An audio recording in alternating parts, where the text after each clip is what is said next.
Agradecemos ao Senhor por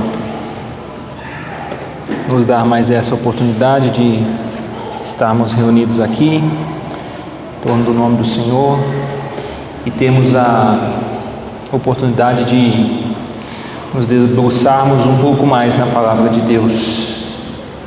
Oremos. Senhor, nós bendizemos o Teu nome, glorificamos a Ti, pedimos que Teu Espírito Santo possa nos conduzir. Senhor, precisamos ouvir a Tua voz, não opiniões de homens, não vozes de homens, mas queremos ouvir a Tua voz. Espírito Santo, que nos conduz a toda a verdade, abra os nossos ouvidos para ouvir a Tua voz. Amém. Evangelho que escreveu Lucas, capítulo 5, versículo 17. Lucas, capítulo 5 e versículo 17.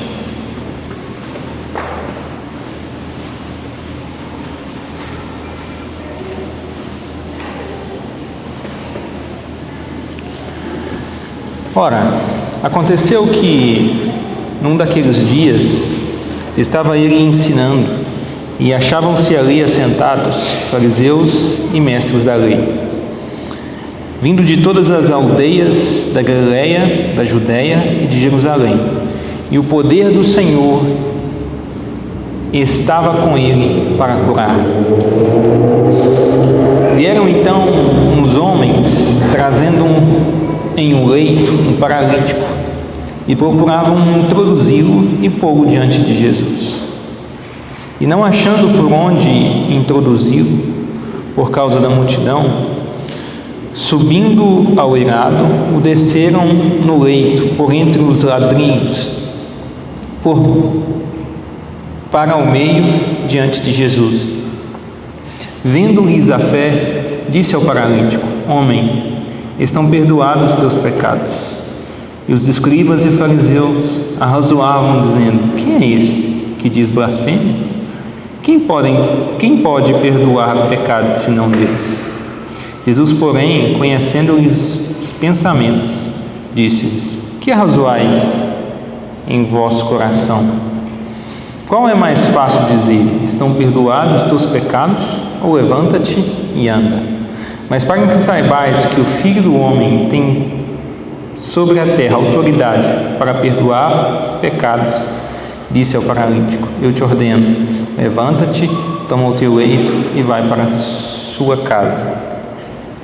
Imediatamente se levantou diante deles e, tomando o leito em que permanecera deitado, voltou para casa, glorificando a Deus. Todos ficaram atônitos, davam glórias a Deus e, possuídos de temor, diziam: Hoje vimos prodígios. Amém.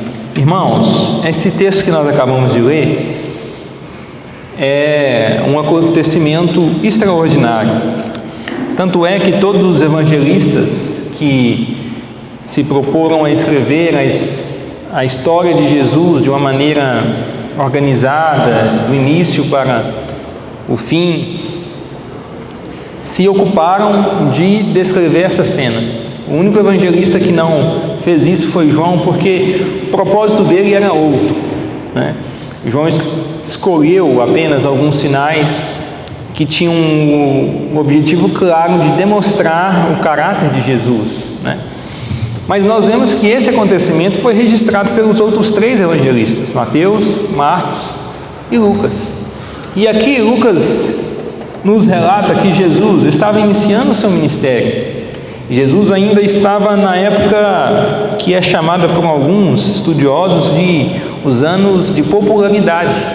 Jesus inicia o seu ministério, começa a andar pelas cidades, pelas regiões da Galileia, da Judéia,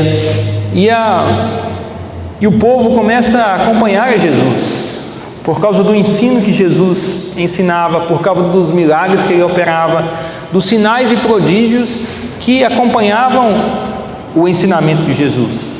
E a Bíblia diz que grande multidão seguia Jesus. Mas é interessante saber que esse tempo de, vamos dizer, de audiência, esse tempo em que Jesus tinha o seu ministério tendo até uma repercussão muito positiva de seu ministério, isso não mexia com o sentimento ou com a missão que Jesus realmente tinha. Se nós, tanto Marcos quanto Lucas, se nós lermos alguns versículos antes dos que nós já lemos aqui, nós vamos ver que o Senhor, ambos os evangelistas registram que Jesus, no momento em que havia uma grande multidão que esperava Jesus se retirava para lugares solitários e isolados e ali orava por longos períodos. E nessa situação aqui não foi diferente. Jesus estava vindo de um período de oração. Então os discípulos acordaram, não acharam a Jesus, porque Jesus havia acordado muito mais cedo ainda e havia saído para ter um período de oração. E eles começam a procurar Jesus. E Pedro então encontra Jesus e diz: Mestre, todos te buscam. Todo mundo está te procurando. E é interessante, irmãos, que nós vemos aqui que todas as pessoas, uma multidão, buscavam Jesus. Mas Jesus não faz questão dessa multidão.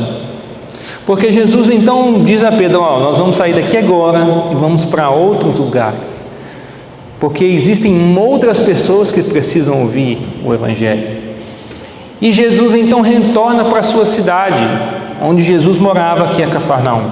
E voltando da sua viagem, que Jesus havia percorrido diversas cidades e aldeias, soube-se então que Jesus estava em casa. E o Evangelho de Lucas registra que essa notícia se espalhou rapidamente e as pessoas começaram a se dirigir para onde Jesus estava. E Jesus então começou a ensinar as pessoas, começou a ensinar aquela multidão, e a multidão era tão grande que já se não podia mais movimentar naquela casa, não podia se mais entrar, não se podia mais se achegar, não podia mais estar diante de Jesus, porque a multidão o cercava. E aqui o evangelista registra que 4 homens tiveram uma atitude muito interessante. O que nos diz o versículo 18: Vieram então os homens, trazendo em seu leito um paralítico, que procuravam introduzi-lo e pô-lo diante de Jesus. E não achando onde introduzi-lo por causa da multidão, subindo o eirado, o desceram no leito para entre os ladrilhos, para o meio, diante de Jesus. Vendo-lhes a fé, Jesus disse ao paralítico: Homem, estão perdoados os seus pecados. Nós vemos então que naquele lugar havia uma grande multidão. Nós sabemos que então que Jesus era acompanhado, seguido de perto por muitas pessoas. Mas nós sabemos que daquela grande multidão, muitos poderiam estar ali em busca de uma cura, em busca de ouvir os ensinamentos de Jesus, porque Jesus ensinava de maneira diferente, ensinava com autoridade. Muitos estavam ali por curiosidade, para saber se Jesus ia falar algo diferente, se Jesus ia repreender os fariseus. Ali estavam também mestres da lei, escribas, vindo de todas as regiões para fazerem um estudo ou verificar o ensinamento de Jesus. Muitas vezes eles poderiam estar ali pensando e esperando o momento em que Jesus dissesse algo, para que eles pudessem contrapor e dizer: não é assim que nos ensinou Moisés, não é assim que nos diz a nossa tradição. Mas é interessante que essa multidão, ao passo que pelo motivo de curiosidade ou de interesse, seja qual for, ela estava impedindo que uma pessoa necessitada chegasse a Jesus. Mas nós vemos então que além dessa multidão, contra essa multidão, havia 4 homens. Em Lucas não fala que é 4, mas Marcos registra que eram 4 amigos daquele paralítico, que tiveram a intenção, colocaram no seu coração a intenção de colocar aquele homem diante de Jesus. Então nós vemos que há uma multidão, a atitude de uma multidão contrastando com a atitude de 4 homens. Isso, irmãos, pode nos levar a pensar qual desses grupos nós pertencemos. Aquelas pessoas que contribuem para levar outros a Jesus, ou se nós pertencemos àqueles que impedem as pessoas de chegar até Jesus. O fato é que quando aqueles homens chegaram naquela situação e viram que a missão que eles se proporam realizar não seria tão fácil, poderiam simplesmente ter desistido. A Bíblia não registra se o interesse maior era do paralítico, se o interesse maior, ou se o pedido foi feito pelos amigos, se foi iniciativa de um ou dos outros, mas o fato é que eles chegaram e diante daquela situação tinham uma questão, um problema difícil de resolver. Como que nós vamos chegar até Jesus se há uma grande multidão que nos impede? Se há aqui uma barreira física que nos impede de chegar até Jesus? Seria a desculpa perfeita. Se algum dos 4 não tivesse a convicção plena do que eles queriam fazer, poderiam usar esse argumento, essa desculpa, esse motivo, essa justificativa para dizer, nós fizemos o que a gente podia. Vou te deixar aqui, você toma cuidado aí para esse pessoal não te pisar, mas nós estamos indo embora. Mas a Bíblia nos registra o contrário. Aqueles homens tinham um ideal, uma clareza tamanha da missão que era depositar aquele paralítico, colocar aquele paralítico aos pés do Senhor Jesus, que eles não somente levaram aquele homem até lá, mas tomaram uma atitude completamente não usual, diferente. Imagine só que você está em uma casa com uma multidão e de repente as pessoas começam a abrir o telhado, a arrancar as telhas, a afastar as madeiras, e começa a descer ali um homem em uma cama, em um leito. Não é algo usual. Aquelas pessoas poderiam ser repreendidas, poderiam ser punidas por aquele fato. Mas aqueles homens, então, tendo a sua convicção que eles precisavam levar aquele paralítico ao Senhor, eles tomam essa atitude. É interessante que imagine o Senhor Jesus naquela situação. Jesus está ensinando. Todos sabem que o Espírito do Senhor estava sobre ele para curar. Jesus já havia realizado diversos milagres. E então, naquela situação, começa a descer um homem paralítico. E Jesus, olhando para aquela situação, a Bíblia, é interessante a primeira frase que Jesus disse para aquele homem.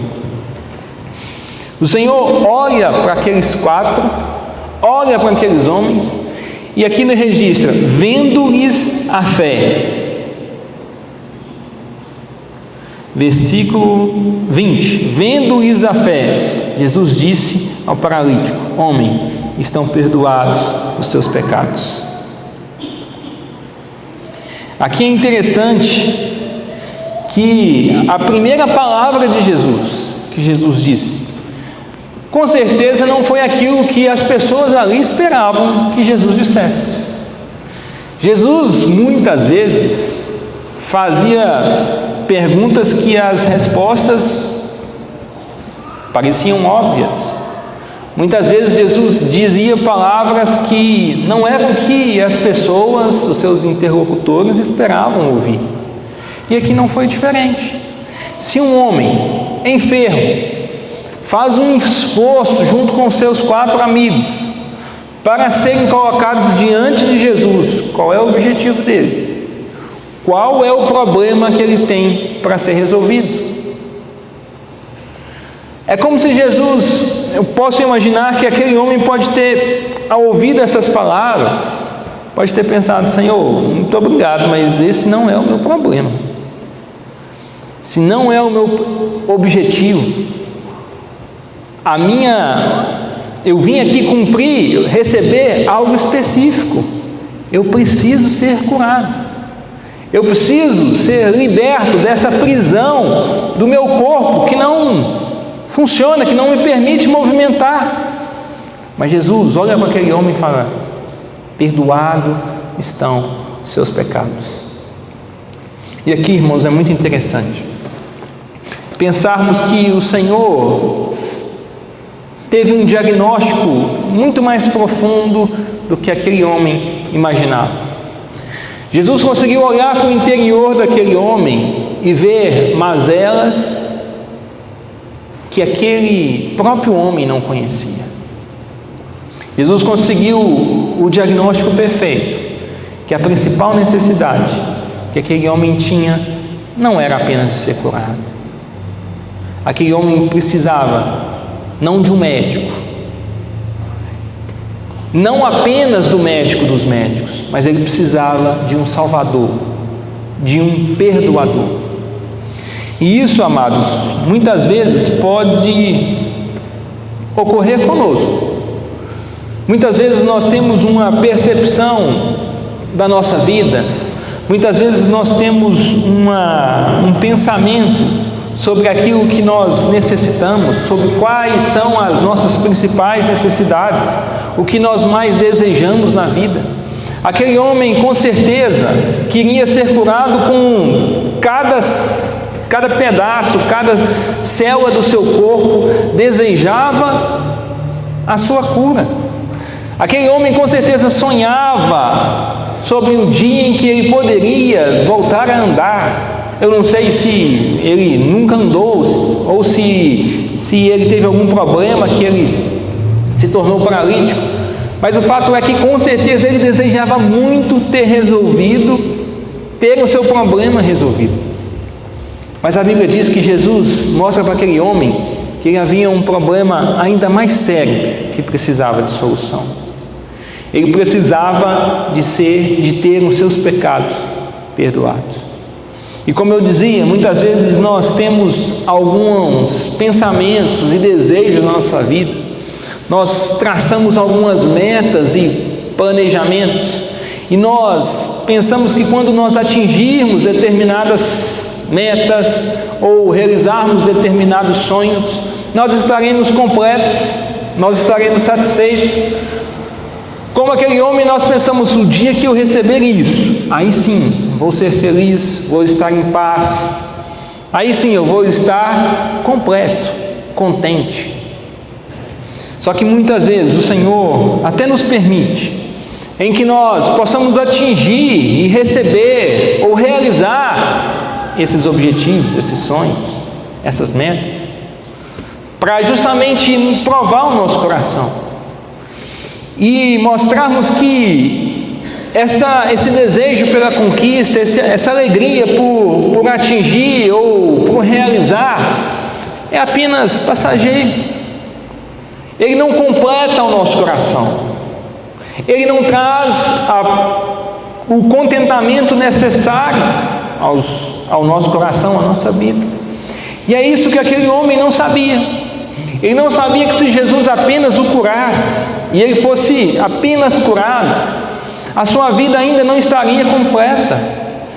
Assim que passasse a euforia do momento de se ver curado daquela enfermidade que o acompanhava por tanto tempo, ele então se esbarraria com as mesmas dificuldades, tristezas, desânimos. Aquele homem estava abatido e ele imaginava que a razão de todo o seu sofrimento estava na sua enfermidade. Mas Jesus mostrou a aquele homem que não. E isso fala conosco, porque nós também precisamos entender que nós temos uma maior necessidade. Nós temos algo muito mais importante do que receber uma bênção, uma cura, algo que nós planejamos, pedimos. Nós temos uma necessidade muito maior.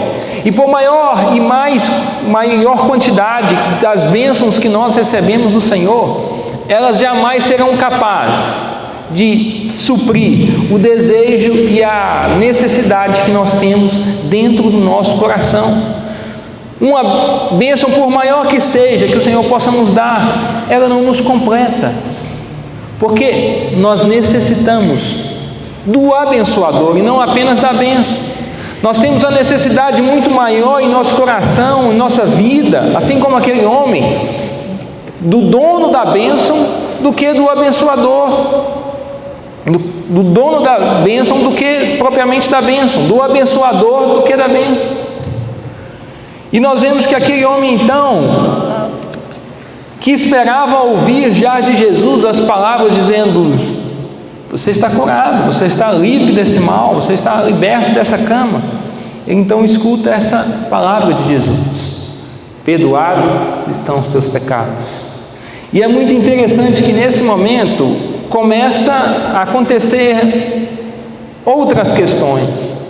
Outra atmosfera toma conta daquele ambiente, porque essas palavras, para aquela multidão, que às vezes estava ali envolvida apenas no acontecimento e com curiosidade do que poderia ocorrer, talvez não tivesse um significado tão forte, mas para algumas pessoas que estavam ali, essas palavras foram chocantes.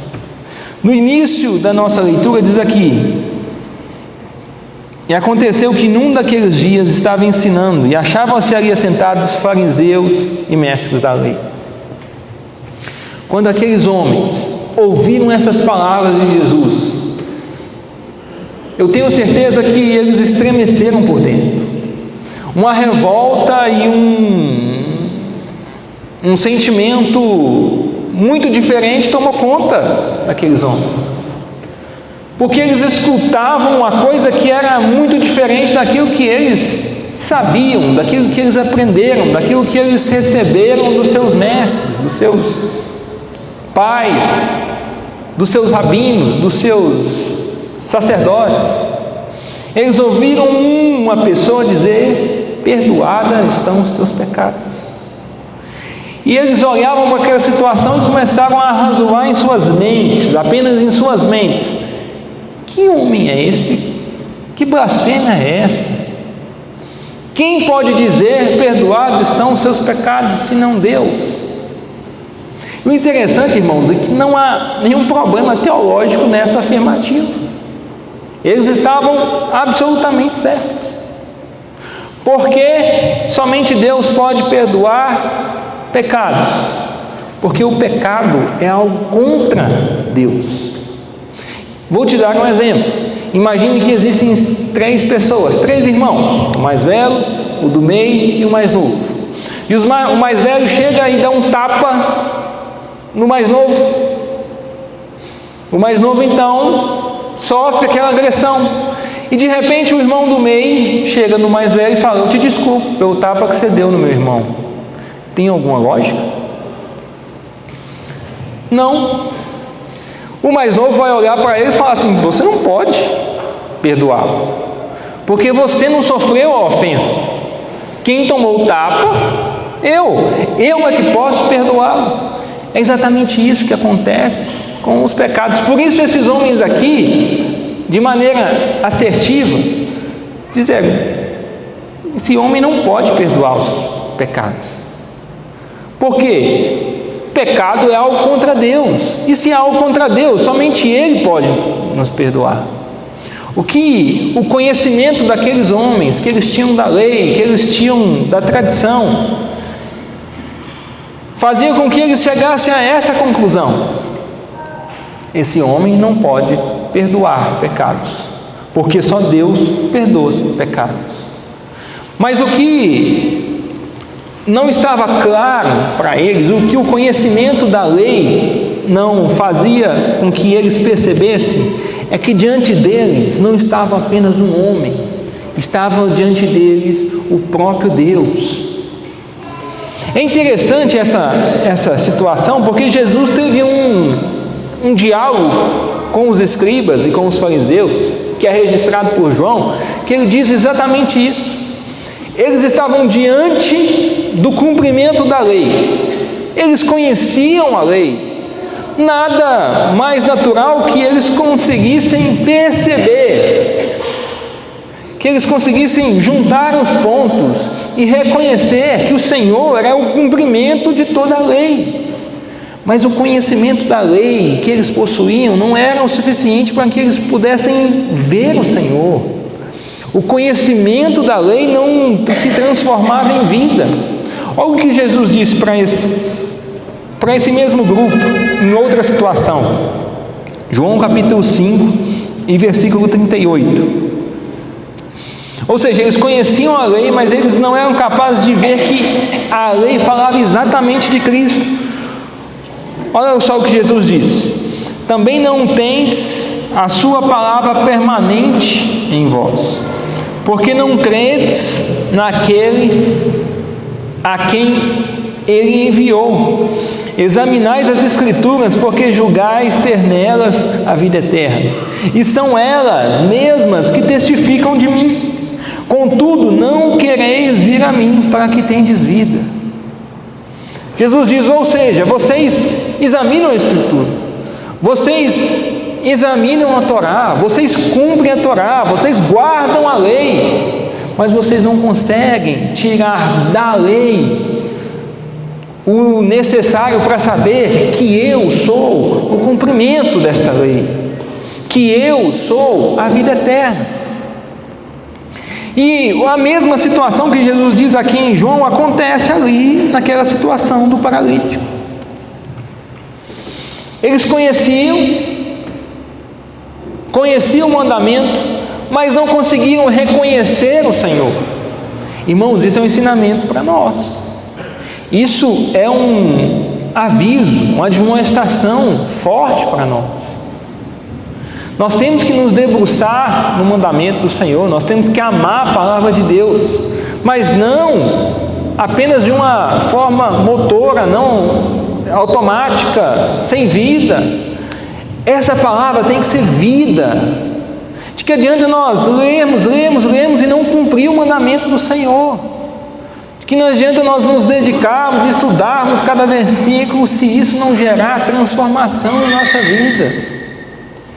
É algo que eu tenho pedido ao Senhor, orado nesse sentido, que essa palavra não seja apenas algo que possa alimentar o meu entendimento, meu intelecto, porque eu leio a palavra e quando eu sou colocado diante de uma situação para cumprir o mandamento, muitas vezes eu falo, eu não cumpro o mandamento, mesmo eu conhecendo o mandamento, eu não cumpro. Isso é um perigo, isso é uma admoestação para nós. Que essa palavra não seja, nosso coração não seja transformado o suficiente por essa palavra, que apenas a nossa mente possa se encher de conhecimento, mas o nosso coração não estar de joelhos diante da palavra de Deus. Mas então aqueles homens se veem nessa situação, e eles então chegam à conclusão: isso é blasfêmia, porque ninguém pode perdoar os pecados senão Deus. Versículo 21: e os escribas e fariseus arrazoavam dizendo: quem é esse que diz blasfêmia? Quem pode perdoar os pecados senão Deus? Jesus, porém, conhecendo-lhes os pensamentos, disse: que arrazoais em vosso coração. Ou seja, Jesus fala para ele: o que vocês estão pensando aí? O que vocês estão matutando? Vocês estão dizendo que eu não posso dizer, perdoados estão os seus pecados? Aquilo ali era muito interessante, irmãos, essa situação, porque eu tenho certeza que quando aquele homem foi posto aí diante de Jesus, os escribas e fariseus, a mente deles começaram a girar, a pensar, porque eles acreditavam que as enfermidades eram uma manifestação clara do pecado. Quer um exemplo disso? João capítulo 9, nós vemos esse mesmo pensamento, tanto nos discípulos, como nos fariseus, nos escribas. João capítulo 9 nos conta a história do cego de nascença. Em João capítulo 9, versículo 2, os discípulos perguntam para Jesus: Senhor, quem pecou? É estes ou seus pais para que nascesse cego?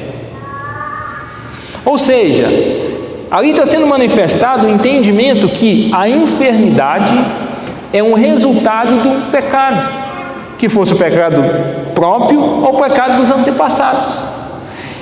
E lá na frente, nos versículos posteriores desse mesmo capítulo, nos demonstra que os fariseus também tinham esse mesmo entendimento. Porque quando eles começaram a questionar sobre aquele cego: como você está vendo? Quem te curou? Quem é esse homem? E ele então fala: vocês estão querendo seguir ele? E aqueles homens falam: seja discípulo dele, tu e essa multidão, esse povo que não sabe nada da lei, nós somos discípulos de Moisés.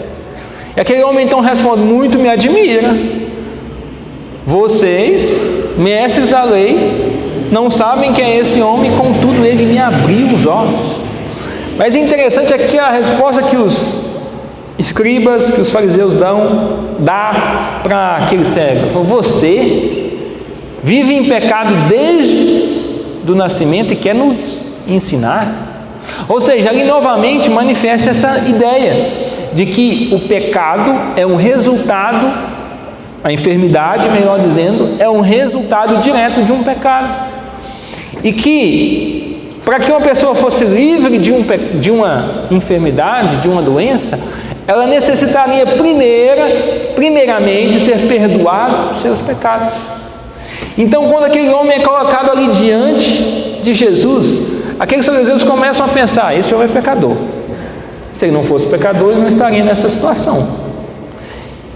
Se ele curar, ele não vai conseguir curar esse homem, porque por mais que ele seja um curandeiro, por mais que ele seja um operador de sinais e milagres, esse homem precisa ser perdoado.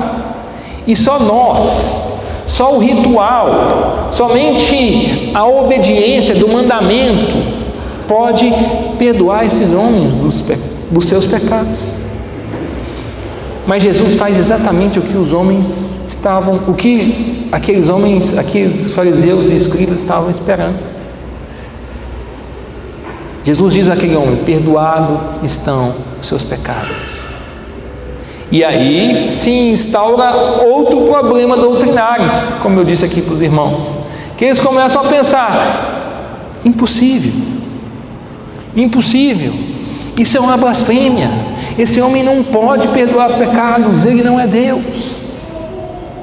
Mas Jesus então, percebendo isso, ele diz: Jesus, porém, conhecendo os pensamentos, disse-lhes: que arrazoais em vosso coração?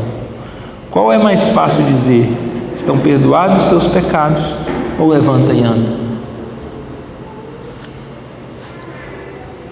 Eu tenho certeza também que essa pergunta estremeceu o coração daqueles fariseus, daqueles escribas, que eles começaram a imaginar: qual é mais fácil? Os dois são muito difíceis. Aliás, os dois são impossíveis de uma pessoa, de um homem comum, que não pertence a uma linhagem sacerdotal, de alguém que não é conhecido, de alguém que não tem nenhuma ascendência sacerdotal fazer.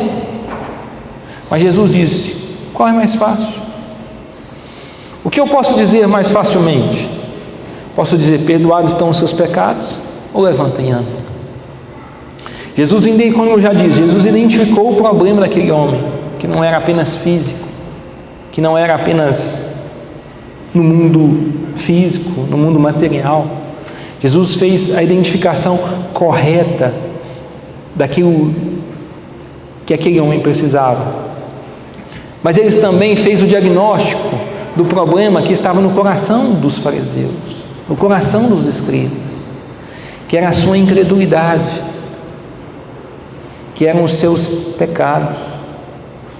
Quando Jesus disse aqui: perdoados estão os seus pecados, o Senhor não está dizendo apenas de uma conduta reprovável, Quando Jesus diz aqui pecados, Ele não está dizendo apenas cobiçar, apenas mentir. Pecado também é viver a vida imaginando que nós não precisamos de Deus. Pecado também é uma maneira de viver, é uma maneira de proceder, de maneira tal de considerar que não necessitamos do nosso Criador. É pensarmos que podemos viver a parte dele. É pensar que podemos viver sem o nosso Senhor. Que nós podemos viver esse mundo, nascer, crescer, morrer, sem se lembrar do nosso Criador.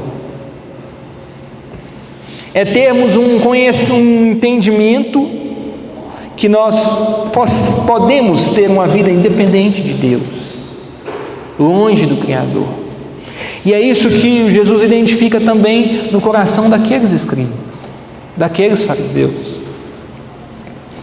Aqueles homens pensavam que pelas suas obras, pelos seus procedimentos, pelas suas vestes, pelo seu conhecimento, eles estariam justificados. Mas o problema é que eles se julgavam tão superiores àquele paralítico, eles se julgavam tão melhores, mas o problema é que assolava o coração do paralítico era o mesmo que assolava aqueles escribas fariseus.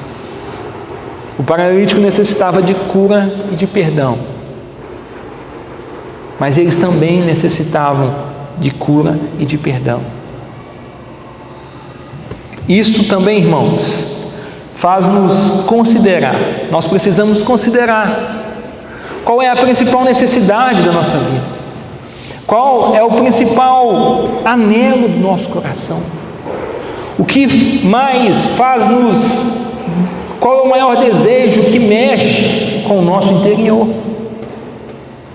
Porque aquele homem paralítico chegou a Jesus com um desejo muito forte em seu coração, que era de ser livre daquela enfermidade. E pode ser que nós também tenhamos uma vontade na nossa vida, um desejo em nosso coração, que pode ser legítimo, mas muitas vezes nós lançamos sobre esse desejo, sobre esse plano, sobre esse objetivo, todas as nossas expectativas, achando que quando nós atingirmos ali, quando nós chegarmos ali, estaremos como aquele homem que eu tenho certeza que pensava: quando eu for curado, eu estarei feito, eu estarei realizado, eu não precisarei de mais nada. Mas Jesus sabia a real necessidade daquele homem, como Jesus sabe a real necessidade do nosso coração aqui nessa noite. Porque por mais que você possa desejar ou precisar de uma bênção, você possa desejar uma conquista, N coisas, a sua maior necessidade, eu tenho certeza, que é do próprio Senhor. Porque o maior desejo, o maior contentamento que um coração de um homem pode ter é realizar-se e deleitar-se no seu próprio Criador. Temos em nossa vida uma necessidade muito maior do que todas as outras que você possa imaginar. Nós desejamos e precisamos de um Senhor. Nós necessitamos e precisamos de um Salvador. Aquele paralítico olhava para a sua cura como se ela fosse capaz de redimi-lo. E muitas vezes nós olhamos para os nossos objetivos, sobre aquela bênção que nós esperamos, como se aquilo fosse capaz de nos redimir. Mas só Cristo pode nos redimir. Redenção nós só encontramos no Senhor. E é isso que aquela situação nos ensina. Que esse registro aqui nos fala. Que Jesus olha para aquele homem e fala: perdoados estão os teus pecados. E essa sentença muda, transforma, agita o pensamento daqueles fariseus. E Jesus então vira para eles e fala: qual é mais fácil? Eu posso tanto dizer que esse homem, perdoados estão os seus pecados, ou dizer: levante e anda. Mas é impressionante, e graças a Deus pelo poder da palavra de Jesus, porque como nós vimos aqui no versículo 17, o Espírito do Senhor estava sobre ele para curar. E Jesus então diz: mas agora, para que saibais que o Filho do Homem tem sobre a terra autoridade para perdoar os pecados, disse ao paralítico: eu te ordeno, levanta-te, toma o teu leito e vai para casa. O que nos fala, o que nos registra a palavra, é que aquela atitude daqueles 4 homens, de levar uma pessoa, carregar uma pessoa, depositar aos pés do Senhor, teve um resultado. Aquele homem, mas um resultado muito maior do que aqueles próprios contribuintes ali poderiam imaginar. Eles contribuíram para levar aquele homem, imaginando que ele seria apenas curado. Mas aquele homem foi perdoado, foi redimido. Irmãos, que nós sejamos parte desse grupo, que nós sejamos aqueles que temos clareza da nossa missão, que é de levarmos as pessoas ao Senhor, de não impedir, de não estreitar, de não atrapalhar, que nossa vida seja a Bíblia que esse mundo leia, que o nosso testemunho possa empurrar as pessoas a Cristo e não o contrário, e não afugentá-las. Que nós sejamos como aqueles homens que têm clareza da missão de levar as pessoas ao Senhor. Amém.